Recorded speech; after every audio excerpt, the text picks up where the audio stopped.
നമസ്കാരം. ചാനൽ 91 ന്യൂസിലേക്ക് സ്വാഗതം. തിരിച്ചടിക്കാൻ കഴിഞ്ഞില്ലെങ്കിൽ എതിരാളിയെ കടിച്ചു പറിക്കണം.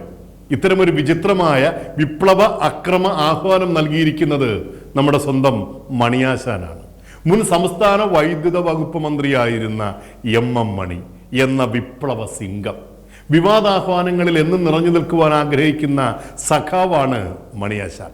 ഒരാളെ വെട്ടിക്കൊന്നു, മറ്റൊരാളെ തല്ലിക്കൊന്നു, മൂന്നാമതൊരാളെ എറിഞ്ഞുകൊന്നു എന്നൊക്കെ പാർട്ടി നടത്തിയ രാഷ്ട്രീയ കൊലപാതകങ്ങളെക്കുറിച്ച് പൊതുവേദിയിൽ പറയാൻ പോലും മണിയാശാന് മടിയൊന്നുമില്ല. ഡാമിൽ വെള്ളം നിറഞ്ഞപ്പോൾ സാങ്കേതിക പരിജ്ഞാനമില്ലാതെ ഡാം ഷട്ടറുകൾ തുറന്നുവിട്ട് മനുഷ്യനിർമ്മിത പ്രളയമുണ്ടാക്കിയതിലും മണിയാശാന്റെ പങ്ക് ചെറുതല്ല. ഒരു കാലത്ത് സഖാവ് VS അച്യുതാനന്ദന്റെ വലങ്കയായിരുന്നു. മണിയാശാൻ VSനെ തള്ളിപ്പറഞ്ഞ് പിണറായി പക്ഷത്തെത്തിയതിന് ചുക്കും ചുണ്ണാമ്പും അറിയാത്ത മണിയാശാനെ പിടിച്ച് മന്ത്രിക്കസേരയിൽ ഇരുത്തിയാണ് പിണറായി സഖാവ് പ്രത്യുപകാരം ചെയ്തത്. ഏറ്റവും പ്രാധാന്യമുള്ള ഒരു വകുപ്പ് എങ്ങനെയൊക്കെ കുളം തോണ്ടാമോ അതിൻ്റെ പരമാവധിയിലെത്തിച്ചാണ് മണിയാശാൻ മന്ത്രിമന്ദിരത്തിൻ്റെ പടിയിറങ്ങിയത്. പെണ്ണുമാണും ഒരു മുറിയിൽ ഒരുമിച്ച് കയറിയാൽ ഉടൻ നടക്കുന്നത് മറ്റേ പരിപാടിയാണ് എന്നതാണ് ആശാന്റെ മറ്റൊരു കണ്ടുപിടുത്തം. സ്വന്തം കുടുംബത്തിലെ അനുഭവങ്ങൾ അങ്ങനെ ആകുമ്പോൾ ഇത്തരം തോന്നലുകൾ ഉണ്ടാകുന്നതിൽ അത്ഭുതമൊന്നുമില്ല. ആ സംസ്കാര ശൂന്യതയെ കുറ്റം പറഞ്ഞിട്ട് കാര്യവുമില്ല. ഒരുപാട് ബുദ്ധിജീവികളും വിവരമുള്ളവരുമുള്ള ഇടതുപക്ഷത്തിൽ ഇയാളെപ്പോലെയുള്ളവരെ തിരുത്താൻ ആരുമില്ലാതെ പോകുന്നു എന്നതാണ് ഏറെ ദയനീയം. മണിയാശാൻ പരസ്യമായി തെറിവിളിക്കുന്നതും കൊലപാതക വിവരങ്ങൾ വെളിപ്പെടുത്തുന്നതുമെല്ലാം നാട്ടുഭാഷയുടെ ഭാഗമാണെന്നാണ് ഇടതു വിശദീകരണം.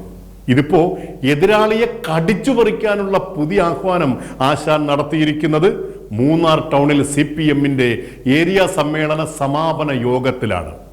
അടിക്കാൻ വരുന്നവനെ തിരിച്ചടിക്കാതെ ഉമ്മ വയ്ക്കാൻ നോക്കിയാൽ ഈ പാർട്ടി രക്ഷപ്പെടില്ലെന്നും ഇനി അടി തിരികെ കൊടുക്കാൻ കഴിഞ്ഞില്ലെങ്കിൽ എതിരാളിയുടെ ദേഹം മുഴുവൻ കടിച്ചു പറിക്കണം എന്നതാണ് ഈ വിപ്ലവകാരിയുടെ ആക്രോശ ആഹ്വാനം. അങ്ങനെ കടിച്ചു പറിച്ചാൽ മാത്രമേ ഇടതുപക്ഷ പ്രസ്ഥാനം നിലനിൽക്കൂ. അതല്ലാതെ തല്ലുകൊള്ളാൻ മാത്രമാണെങ്കിൽ ഈ പ്രസ്ഥാനത്തിൽ ചേരാൻ ആരും കാണില്ല എന്നും ആശാൻ പാർട്ടി പ്രവർത്തകരെ ഗൗരവമായി ഓർമ്മിപ്പിക്കുന്നു. നാട്ടുഭാഷയിൽ നമ്മൾ പറയാറുണ്ട്, കടിക്കാൻ നീ എന്തോന്നടേ പട്ടിയാണോ എന്ന്. അല്ലാശാനെ, അപ്പോൾ ഒരു സംശയം, എതിരാളികളെ മുഴുവൻ കടിച്ചു പറിക്കാൻ ഇടതുപക്ഷ പ്രവർത്തകർ എന്താ പട്ടികളാണോ? വിവരക്കേടുകളാകാം. അത് ആവർത്തിച്ച് കുപ്രസിദ്ധി നേടുന്നത് അത്ര ഭൂഷണമല്ല.